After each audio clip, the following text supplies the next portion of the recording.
اعوذ باللہ من الشیطان الرجیم بسم اللہ الرحمن الرحیم بسم اللہ الرحمن الرحیم الحمد للہ رب العالمین صلی اللہ وسلم وبارک علی عبدہ ورسولہ محمد وعلی آلہ وصحبہ اجمعین وعلی من تبعہم بإحسان الی یوم الدین. اما بعد. شیخ البانی رحمہ اللہ نے تلخیص صفت صلاۃ النبی میں پچھلے درس میں مسئلہ آیا کہ سجدے کو جاتے ہوئے پہلے ہاتھ رکھنا چاہیے. رسول اکرم صلی اللہ علیہ وسلم کا یہ حکم ہے. پھر اس کے بعد آگے سجدے کی تفصیل کیا ہے، کیسے سجدہ ہونا چاہیے، اللہ کے نبی علیہ السلام کیسے سجدہ کرتے تھے. شیخ البانی رحمۃ اللہ علیہ کہتے ہیں فَإِذَا سَجَدَ، سجدہ رکن ہے، اعتمد علی کفیہ وبسطہما، اپنے دونوں ہتھیلیوں پہ وہ ٹیک لگائے گا اور انہیں پھیلا دے گا. حضرت براء بن عازب رضی اللہ تعالیٰ عنہ کی روایت ہے کہ رسول اکرم صلی اللہ علیہ وسلم نے فرمایا اذا سجدت فضع کفیک، آپ نے کہا جب تم سجدہ کرو تو اپنے دونوں ہتھیلیوں کو زمین پر رکھو، ورفع مرفقیک، اپنی کوہنیوں کو اوپر کر لو. آپ نے سجدے کا طریقہ بتایا، ہتھیلیاں نیچے رکھو، کوہنیاں اوپر کرو. اب اتنا تو سمجھ میں آ گیا، سجدے پہلے ہاتھ رکھنا چاہیے اور ٹیک لگا کر کے سجدے میں آپ چلے جائیں گے، کوہنیاں اوپر کر لینا چاہیے. انگلیوں کی شکل کیسے ہونی چاہیے، وَيَضُمُّ أَصَابِعَهُمَا، دونوں ہاتھوں کی انگلیوں کو جوڑ لینا چاہیے، ضم کر لینا چاہیے، ملا لینا چاہیے. اس کا کیا فائدہ ہوگا، جب انگلیاں مل جائیں گی تو پوری طرح قبلے کا استقبال ہوگا، پوری طرح قبلے کا استقبال ہوگا. کھلے ہونے سے پوری طرح استقبال نہیں ہوگا، لہٰذا انگلیوں کو جوڑ لینا چاہیے. پھر کہتے وہ یوجہہما الی القبلہ، اور اپنے ہاتھ کو اور انگلیوں کو قبلے کے رخ کرنا چاہیے، اپنے ہاتھ کی انگلیوں کو قبلے کے رخ کرنا چاہیے. اتنی بات بھی واضح ہے. پھر اس کے بعد سوال یہ پیدا ہوتا ہے کہ ہاتھ کہاں رکھنا چاہیے، چہرے کے پاس رکھنا چاہیے یا کندھے کے پاس رکھنا چاہیے. کہتے ہیں وَيَجْعَلَ كَفَّيْهِ حَذْوَ مَنْكِبَيْهِ، کہتے ہیں کہ جو ہتھیلیاں ہیں انہیں اپنے کندھوں کے برابر رکھنا چاہیے. آپ جب سجدہ کرتے ہیں یا تو چہرے کے پاس آپ کے ہاتھ ہوں یا پھر آپ کے کندھے کے پاس آپ کے ہاتھ ہوں. جب کندھے کے پاس ہوں گے تو کوہنی بھی اٹھ جائے گی اوپر کی طرف اور آپ انگلیوں کو بھی جوڑ لیں گے، قبلہ رخ ہو جائیں گے. ایک شکل تو یہ ہے کہ آپ کندھے کے برابر ہاتھ رکھ کے سجدے میں. اور دوسرا یہ کبھی کبھار وَتَارَةً يَجْعَلُهُمَا حَذْوَ أُذُنَيْهِ، کہ آپ کبھی کبھار اس کو تھوڑا سا آگے کر کے کان کے برابر بھی کر سکتے. آپ ایسے رکھے کندھے کے برابر سجدے میں ہاتھ، انگلیوں کو موڑ کر کے جوڑ کر کے آپس میں، اور کبھی کبھار آپ کان کے قریب بھی اسے کر سکتے ہیں. کان کے برابر کا مطلب نہیں کہ یہاں رکھنا ہے، بلکہ کندھے سے تھوڑا آگے کر کے کان کے قریب اسے آپ کر لیں. یہ طریقہ بھی رسول اکرم صلی اللہ علیہ وسلم سے ثابت ہے. صحیح مسلم کی حدیث ہے، وائل ابن حجر کہتے ہیں رسول اکرم صلی اللہ علیہ وسلم کی نماز کے بارے میں کہ آپ نے سجدہ کیا کیسے، سجد بین کفیہ، اللہ کے نبی نے اپنے دونوں ہتھیلیوں کے بیچ میں سجدہ کیا. یعنی ہتھیلیاں تھی، بیچ میں آپ نے سجدہ کیا، یعنی آپ کے ہتھیلیاں آپ کے کانوں کے قریب تھی. تو یہ دونوں طریقے ہیں جو شیخ البانی رحمہ اللہ نے ذکر کی حدیث کی روشنی میں. پھر اس کے بعد ایک چیز ہے جس کا ارتکاب کرنا حرام ہے. کیا ہے وہ جو سجدے میں حرام ہے؟ وہ یہ ہے کہ اپنے بازوؤں کو کوہنی کو اوپر کر لے اور اسے نہ بچھائے. صحیح بخاری و مسلم کی حدیث، انس رضی اللہ تعالیٰ عنہ کہتے ہیں رسول اکرم صلی اللہ علیہ وسلم نے فرمایا اعتدلوا فی السجود، اعتدال کے ساتھ سجدہ کرو. ولا یبسط احدکم ذراعیہ انبساط الکلب، آپ نے کہا تم میں سے کوئی آدمی اپنے پہلوؤں کو، اپنے بازوؤں کو اس طرح سے نہ بچھا دے جیسے کتا بچھاتا ہے. آپ نے دیکھا جب کتا بیٹھتا ہے تو یہاں سے لے کر کے یہاں تک وہ زمین پہ رکھے ہوئے ہوتا ہے. آپ نے کہا کتے کی طرح ہمارا عمل نہ ہو، جانوروں کی مشابہت نہ ہو. آپ نے کہا اس طرح سجدہ نہ کرو، بلکہ آپ کا یہ جو پہلو ہے، آپ کا جو ہاتھ ہے وہ اٹھا ہوا ہو، کونے بھی اٹھی ہوئی ہو، یہ حرام ہے. اور افسوس کی بات یہ ہے کہ خواتین کو جو نماز سکھائی گئی ہے اس میں ایسا طریقہ ان کو بتایا گیا ہے، وہ چمٹ کر کے پورے ہاتھ نیچے رکھتی ہے. اللہ کے نبی نے یہاں مرد اور عورت کی کوئی تفریق نہیں کی. آپ نے کہا سجدہ ٹھیک سے کرو، اعتدلوا فی السجود، اور اپنے پہلوؤں کو نہ اپنے بازوؤں کو نہ بچھا دو، اپنے ہاتھوں کو اس طرح سے جیسا کہ کتا بچھاتا ہے، اور یہ حرام ہے، یہ جانور کی مشابہت ہے، یہ حرام ہے.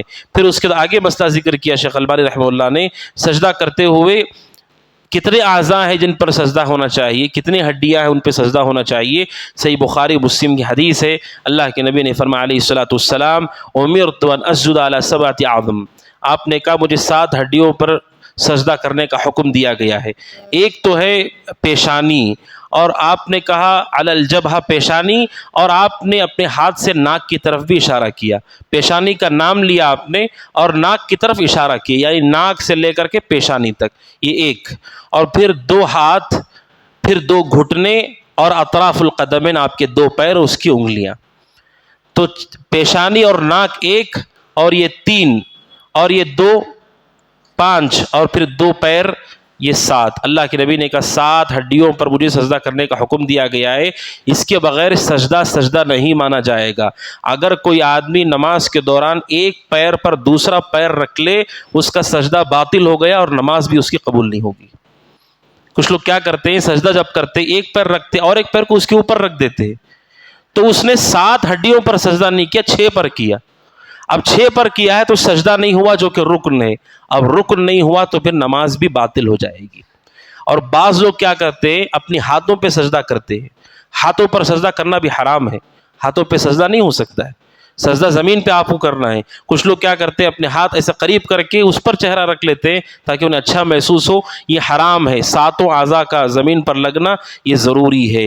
پھر اس کے بعد وَيَسْتَقْبِلُ بِأَطْرَافِ أَصَابِعِهِمَا الْقِبْلَةَ، اور پیروں کی انگلیاں کیسے ہونا چاہیے. یہ تو ہاتھ کا مسئلہ آ گیا، کیسے ہونا چاہیے اور کتنی ہڈیوں پہ ہونا چاہیے. اب پیر کی انگلیاں کیسے ہونا چاہیے. پیر کی انگلیاں کہتے ہیں ابو حمید الساعدی رضی اللہ تعالیٰ عنہ کہ رسول اکرم صلی اللہ علیہ وسلم نے نماز پڑھی واستقبل باطراف اصابع رجلیہ القبلہ، اللہ کے نبی نے سجدے کی حالت میں اپنی انگلیوں کو قبلے کے رخ کیا. جب کوئی سجدہ کرے تو سجدے میں انگلیوں کو کھڑا نہ کرے بلکہ قبلے کی طرف کرے، قبلے کی طرف اسے موڑ لے. یہ رسول اکرم صلی اللہ علیہ وسلم کی سنت ہے. جس طرح آپ نے اپنے ہاتھ کی انگلیاں قبلے کی طرف کی، اسی طرح سجدے کے دوران آپ کو اپنے پیر کی انگلیاں بھی قبلے کی طرف کرنا چاہیے. یہ اللہ کے نبی صلی اللہ علیہ وسلم کی سنت ہے، اور کسی شخص کو دیکھ کر کے یہ نہ سیکھیں کہ یہ سنت ہے. اسی لیے علماء کی تقلید اسلام میں جائز نہیں ہے. میں اپنی بات بتاتا ہوں، جب میں امامت کرتا تھا تو بعض لوگ مجھے دیکھتے تھے کہ میری انگلیاں قبلے کی طرف نہیں ہیں سجدے کے وقت اور تشہد کے دوران، تو انہوں نے یہ سمجھا کہ شاید سنت یہی ہے. اور 2-4 لوگ آپس میں انہوں نے بحث کی، اور بعض لوگوں نے کہا چونکہ شیخ کی انگلیاں قبلے کی طرف نہیں ہیں لہذا سنت یہ ہے کہ قبلے کی طرف انگلیاں نہیں ہونا چاہیے. ایسا استدلال کیا انہوں نے. اور پھر بات میرے پاس پہنچی تو میں نے کہا یہ درست نہیں ہے. اللہ کے نبی علیہ السلام کی سنت یہ ہے کہ آپ کی انگلیاں قبلے کے رخ ہوتی تھیں، یہی سنت ہے. کوئی نہیں کر رہا ہے وہ ہمارے لیے حجت نہیں ہے. اسی لیے اس حدیث کی شرح، اس قول کی شرح کرتے ہوئے شیخ سلیمان روحیلی نے ذکر کیا ہے کہ آدمی کی استطاعت پر ہے. وہ بسا اوقات کچھ لوگوں کی انگلیاں لمبی ہوتی ہیں اور بعض لوگوں کی ہڈیاں سخت ہوتی ہیں، وہ مڑتی نہیں ہیں. وہ کوئی آدمی معذور ہے کہ اس کی انگلیاں مڑ نہیں پاتی ہے، پیچھے کی طرف نہیں جا پاتی ہیں ہاتھ کی یا پیر کی، وہ معذور ہے، لہٰذا اس کے عمل سے حجت نہیں پکڑی جا سکتی ہے. اسی لیے کسی بھی عالم کو دیکھ کر کے سنت کا پتہ نہیں کیا جا سکتا ہے. عمومی طور پہ اس کا خیال کیا جاتا ہے لیکن ہمیشہ ایسا نہیں ہوتا ہے. اسی لیے امام مالک رحمہ اللہ سے متعلق ہے کہ بعض مالکیہ نے کہا ہاتھ چھوڑ کے نماز پڑھنا چاہیے. یہ اس وقت کی بات ہے جب امام مالک رحمہ اللہ کو مارا گیا اور ان کے منڈے اکھیڑ دیے گئے، وہ ہاتھ اٹھا نہیں پاتے تھے. تو انہیں دیکھ کر کے کوئی یہ کہے کہ امام مالک رحمہ اللہ ہاتھ باندھنے کے قائل نہیں تھے تو یہ صحیح نہیں ہے.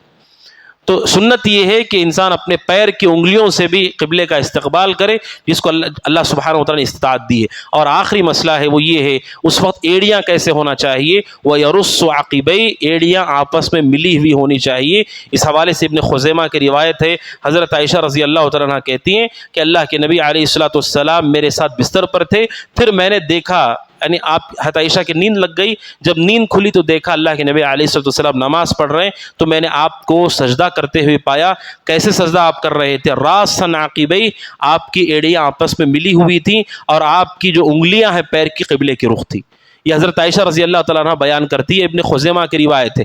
بعض علماء نے کہا یہ حدیث اس کے اندر کمزوری ہے، اس کے اندر کمزوری ہے کہ اللہ کے نبی کی ایڑیاں ملی ہوئی تھیں.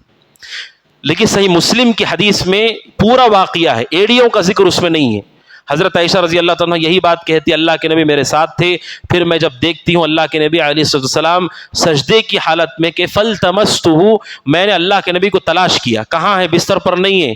کہتی ہے میرے ہاتھ اللہ کے نبی کے دونوں قدم کے نیچے کے حصے پر لگ گئے. میرا جو ہاتھ ہے اللہ کے نبی علیہ الصلوۃ والسلام کے دونوں پیر کا جو نیچے کا حصہ ہے میرا ہاتھ اس کے اوپر پڑ گیا.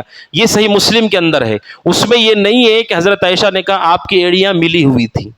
تب بھی اس حدیث سے ثابت ہوتا ہے کہ اللہ کے نبی کی ایڑیاں ملی ہوئی تھی، کیونکہ ایک انسان کا ہاتھ دو پیر کے اوپر ایک ساتھ نہیں پڑ سکتا ہے. اگر اللہ کے نبی کے پیر کھلے ہوئے ہوتے تو حضرت عائشہ کہتی ہے دونوں پیروں کے اوپر میرا ہاتھ تھا. دونوں پیر اگر الگ الگ ہوں ایک ہاتھ کیسے آ سکتا ہے؟ تو اگر آپ اس حدیث کو ضعیف بھی مانیں تب بھی صحیح مسلم کی حدیث دلالت کرتی ہے کہ اللہ کے نبی کی جو ایڑیاں تھیں آپس میں ملی ہوئی تھی اس طرح سے کہ حضرت عائشہ کا ایک ہاتھ دونوں پیروں کے اوپر پڑا.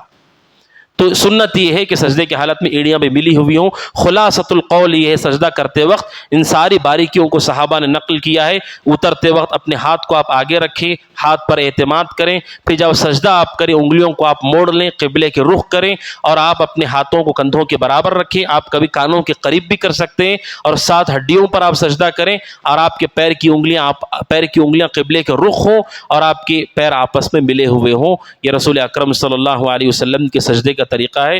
آگے بھی اس کے حوالے سے کچھ مسائل آئیں گے. اللہ سبحانہ و تعالیٰ سے دعا کہ اللہ سبحانہ و تعالیٰ ان مسائل پہ عمل کی توفیق عطا فرمائے. آمین. ھذا وصلی اللہ وسلم علی نبینا محمد وعلی آلہ وصحبہ اجمعین. السلام علیکم ورحمۃ اللہ وبرکاتہ.